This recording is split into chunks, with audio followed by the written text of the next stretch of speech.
Yom Kippourim est considéré comme étant un des jours les plus saints du peuple d'Israël, non seulement parce qu'il remet les compteurs à zéro, mais en plus de ça, Ashrechem Israël, Ifnemi, Atem, Metarim, Umi, Metaher, Etrem.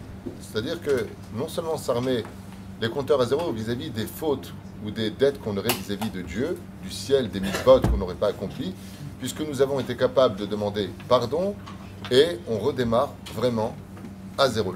Le passé n'est plus considéré, seul l'avenir compte, ce qu'on fera de notre avenir. Et c'est pour cela qu'il est impératif de passer cette journée, non pas malheureusement comme en Israël, c'est un peu devenu Yom Haufanaim, c'est pas une blague, c'est le jour du vélo, je ne sais pas si vous remarquez dans tout le pays, et personne ne roule, c'est un jour même accepté et reconnu par l'État d'Israël depuis 1948. Yom Kippourim est un jour qui est Kadosh Meod, et malheureusement on en a fait un peu un jour de vélo, puisqu'il n'y a plus de voiture, alors tout le monde roule en vélo. C'est dommage d'avoir agi ainsi, mais de l'autre côté, pas tout le monde encore comprend malheureusement aujourd'hui la valeur de la Torah et des mitzvot pour un jour aussi saint et aussi kadosh, vraiment, que de rester à la Beth Knesset Velachen. Je me souviens qu'avant en France, on avait l'habitude de passer de synagogue en synagogue. Comment passer la journée? Comment brûler cette journée de Yom Kippour? Comment ne pas ressentir le jeûne? Alors on allait d'une synagogue à une autre synagogue. Oh, comment ça va, Franck? Et toi, comment ça va, Sophie? On se faisait la bise. Et c'était un jour, la vérité, un peu spèce. Malheureusement, on gâchait cette journée-là. Alors que cette journée-là est faite pour rester assis du matin au soir. Et c'est pour ça que je conseille vivement, par amour, je ne suis pas là pour dire aux gens ce qu'ils ont à faire, mais eux de se promener, de faire Yom Atiouli. La journée de la promenade, c'est la journée justement où on se tient devant Hachem et on profite de ce nettoyage à écouter les slichot. Et vous verrez que Bezrat Hachem Itbarach, quand on a le mérite d'écouter du début à la fin les slichot, qu'on est concentré sur son livre, la journée on ne la sent pas. On est occupé, on ne voit pas le temps défiler. Tandis que voilà, après on se fait des programmes. Jusqu'à 3 heures, je vais à cette synagogue. Il me faut 1 heure pour arriver à cette synagogue. Donc je vais rester là-bas une demi-heure. J'ai rendez-vous avec lui à 16 heures.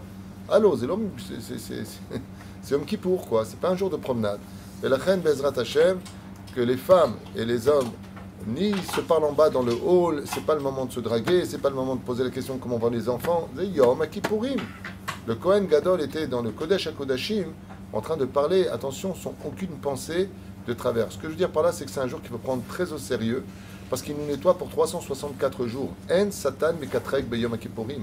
Et la reine Bezrat Hashem Itbarach, la première chose qu'il faut retenir, c'est de profiter de cette journée-là, et que celui qui ne comprend pas l'hébreu, qui prenne le Sidour en français et qui lise ce qui a marqué dedans, il verra que Béhémet, c'est une journée qui est considérée comme étant un des jours de joie les plus éminents de l'année juive. Il fait partie des 2 jours comme étant les jours de joie les plus élevés de l'année juive. Donc la reine Bezrat Hashem, c'est bien d'être en Tanit Dibour, c'est même mieux, pour éviter de déborder sur des discussions qui pourraient être des discussions profanes, et de rester très concentré. Tu viens t'asseoir, tu te mets dans ton coin, tu mets le talit sur ta tête. Les femmes qui ont des enfants qui sont grands peuvent venir, elles viennent pudiques. Un jour on vient maquiller avec toutes sortes de parfums, talons à aiguilles, Hashem Ishmor. Il y a les 5 interdits et la femme est concernée par ces 5 interdits.